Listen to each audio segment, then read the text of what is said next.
السلام علیکم ورحمۃ اللہ وبرکاتہ۔ میں ہوں عمران خان اور آپ دیکھ رہے ہیں میرا چینل مومن اسلامک۔ آج کا ویڈیو بنانے کا مقصد ایک اہم موضوع ہے جو کہ حضرت مفتی محمد یونس قاسمی صاحب نے بیان کیا ہے، جو کہ پشتو میں ہے۔ تو میں نے سوچا کیوں نہ اس کو اردو میں ٹرانسلیٹ کر کے اس کو آگے شیئر کیا جائے۔ آپ سب دوستوں سے گزارش ہے کہ اس ویڈیو کو آخر تک ضرور دیکھیں اور جتنا ہو سکے اس کو آگے شیئر کریں۔ بیان کچھ اس طرح سے تھا کہ جناب رسول اللہ صلی اللہ علیہ وسلم ہمارے پیغمبر ہیں اور آخری پیغمبر ہیں، اور آپ نے جو دین ہم تک پہنچایا ہے وہ کامل دین ہے۔ اس میں عبادات وضاحت کے ساتھ موجود ہیں، معاملات موجود ہیں، انسان کا باطن کیسا ہونا چاہیے یہ بھی بیان ہوا ہے، اور اس کا ظاہر کیسا ہوگا یہ بھی بیان کیا ہے، اس کا لباس کیسا ہوگا، اس کا صورت اور سیرت کیسی ہوگی یہ بھی بیان کیا ہے۔ اور ظاہر میں ایک اہم چیز جو کہ آپ صلی اللہ علیہ وسلم نے بہت تاکید سے بیان کیا ہے وہ داڑھی مبارک ہے۔ ابو داؤد شریف کی روایت ہے کہ حضرت عائشہ رضی اللہ تعالیٰ عنہ فرماتی ہیں کہ رسول اللہ صلی اللہ علیہ وسلم نے فرمایا 10 چیزیں ایسی ہیں جو انسان کی فطرت ہیں، مونچھوں کو کاٹنا اور داڑھی کو بڑھانا۔ پھر بعض علماء نے لکھا ہے کہ فطرت سے مراد یہ ہے کہ جو کام تمام انبیاء کرام علیہ السلام نے کیا ہے اسے فطرت کہا جاتا ہے۔ تو صرف آپ صلی اللہ علیہ وسلم نے نہیں بلکہ جتنے انبیاء کرام علیہ السلام گزرے ہیں ان سب کی داڑھی مبارک تھی۔ اور دوسری جگہ میں رسول پاک صلی اللہ علیہ وسلم فرماتے ہیں کہ مشرکین کی مخالفت کرو، کس اعتبار سے کہ تم اپنے مونچھوں کو کاٹو اور داڑھی کو بڑھاؤ۔ صحیح ابن حبان میں روایت ہے، صحیح بخاری میں روایت ہے، صحیح مسلم میں بھی روایت ہے، جتنی بھی حدیث کی مستند چھوٹی بڑی کتابیں ہیں سب میں روایت ہے۔ اس لیے داڑھی کو سنت کہا جاتا ہے، پر یہ معنی میں واجب کا ہے، اور واجب کی مخالفت کرنا یہ گناہ کبیرہ ہے۔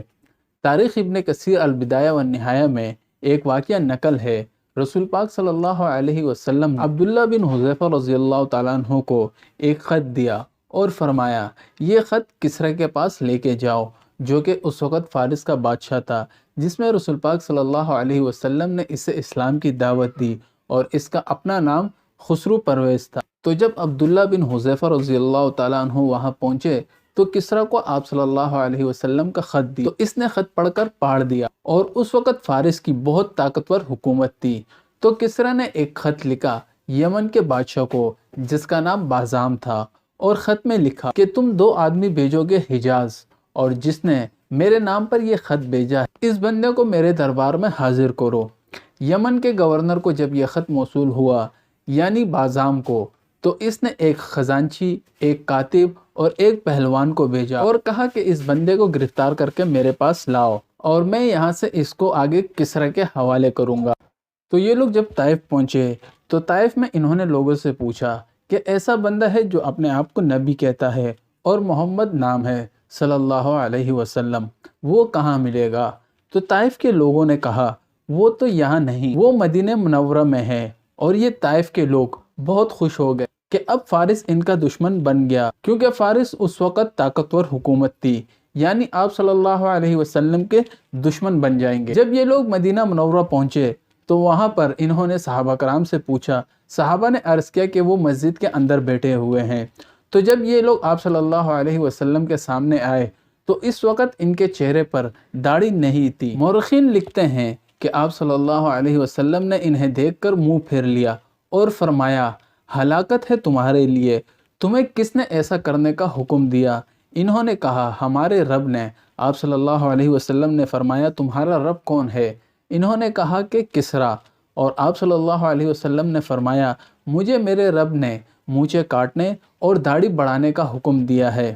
پھر آپ صلی اللہ علیہ وسلم نے فرمایا تم ابھی جاؤ، کل اس پر بات کریں گے۔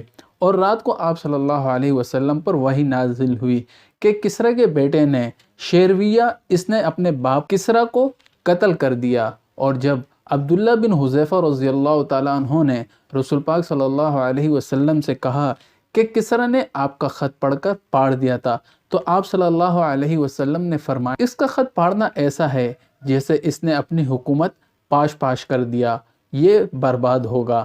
قاصد کا یمن سے مدینہ منورہ تک پہنچنے کے درمیان ہی اس کی حکومت ختم ہو گئی۔ صبح جب یہ لوگ آپ صلی اللہ علیہ وسلم کے پاس آئے تو آپ صلی اللہ علیہ وسلم نے فرمایا